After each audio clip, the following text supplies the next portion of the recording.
today's episode, we have MLA for Vancouver Mount Pleasant area, Melanie Mark, and the Society Promoting Environmental Conservation, and none other than singer-actor Nathaniel Arcand.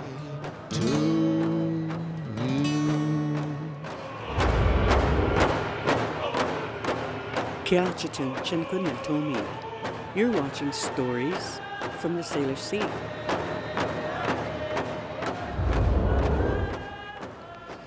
HWILCM, in the highest of your honor, we thank you for joining us. We have special guest with us, Woman of the Century, young lady ambassador upholding the Indigenous governance as well as the one-year anniversary of joining the municipal government. First off, Melanie Mark, thank you for joining our viewers today on such short notice. Happy to be here. It's an honor. I'd like to celebrate your own heritage. Humble apology to say your own name, as I didn't want to say it wrong, please. Sure. So I'm Niskan Gitsan on my mom's side, and I'm Cree and Ojibwe on my dad's side. My Niskan name is Lahaikwiskak, which means eagle that passes on to the next generation. Who had Happy New Year's just recently at the PNE named... Yes, the Niska just celebrated Hobier. Thousands of municipal First Nations, local First Nations came out to celebrate. The drum drill was amazing. It's a celebration of our Lunar New Year. The spring is coming. It's to celebrate the Ulukan. So it was a really, really proud and joyous event. Black History Month for February, 150-year anniversary for Vancouver. Well, there's certainly a lot to celebrate, but there's also a lot of challenges going on in our communities, and to remind all of us to, just come together in solidarity and make sure that we keep fighting for those rights. I know a lot of folks are feeling the pressure that our human rights are being devalued. And, the Women's March was a real testament of us coming together in solidarity to fight for rights and to fight for diversity. Whole generations out there, 5 or 6 generations out for that Women's March. Yeah, it was an important day, again, just to be in unity and to remember that we're gonna come united against hate and xenophobia and all of those factors that really force oppression and to stand together against yeah, just the fear that I think is in our society. And, we shouldn't be a threat, right? Our voice of difference shouldn't be a threat. It should be embraced, not just in Canada, but down south and everywhere else. In the mainstream governance as well as the Indigenous governments, the generations are so crucial, the ceremonial part of the evolution, 150 years of Vancouver.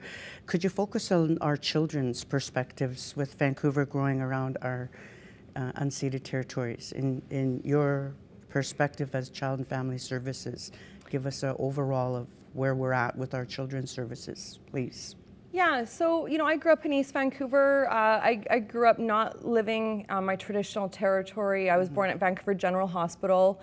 And I didn't really have a strong sense of my cultural identity. I knew my immediate family, but it took a while. In fact, it wasn't until I went to Native Ed to really embrace my culture and understand the impact of residential school on my grandparents. So I think we have to pay attention to that for the growing population that's growing up in the city, that's moving and migrating to the urban jungle or the urban res, and celebrate our unique nations, but also our collective sense of unity, our sense of belonging. And it's places like the Friendship Center that I think has done that. It's been a place where we can come and celebrate our traditions, our dances, our food, our customs, our sense of pride. But where things stand, I think for Indigenous children specifically, they're overrepresented in foster care. There are a number of reports that have come out of the Representative's Office that show how the rights of children in care that are Indigenous have been ignored. Their cultural identity has been ignored.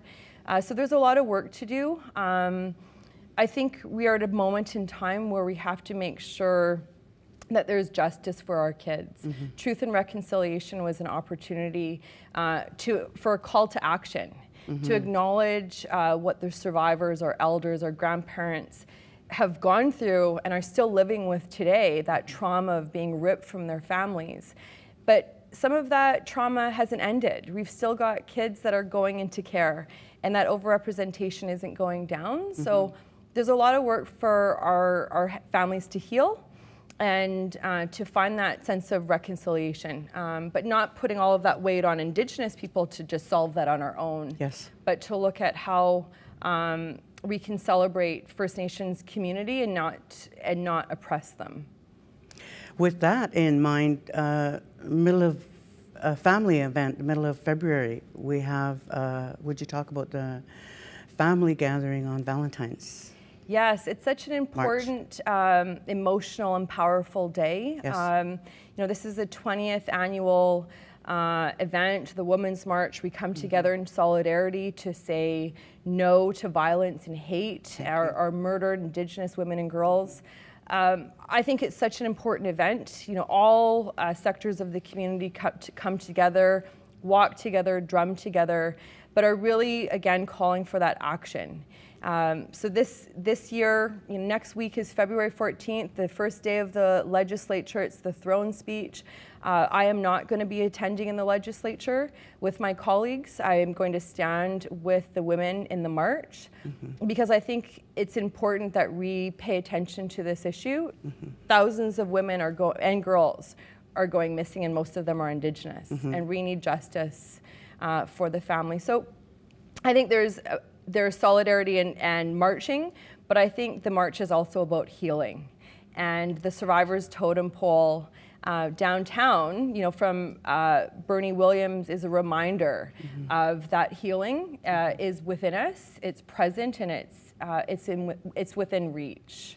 In conclusion, would you be able to talk about the 150-year plus?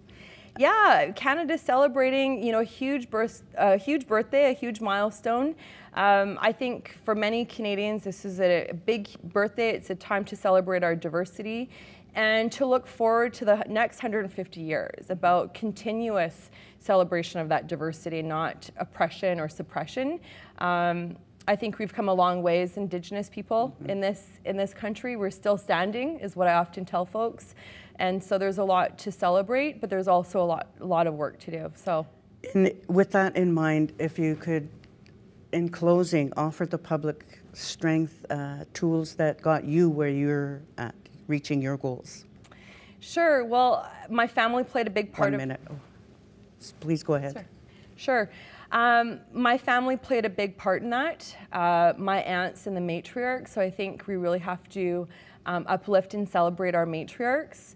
I most certainly believe that culture saves lives, and that we have to do everything in our power not to celebrate our language, our diversity, our medicines, and bring that sense of pride, because I didn't grow up with a lot of pride, but today I can tell you I'm so proud of my grandparents and everything that they stood for, all of our elders, and what our children have to look forward to.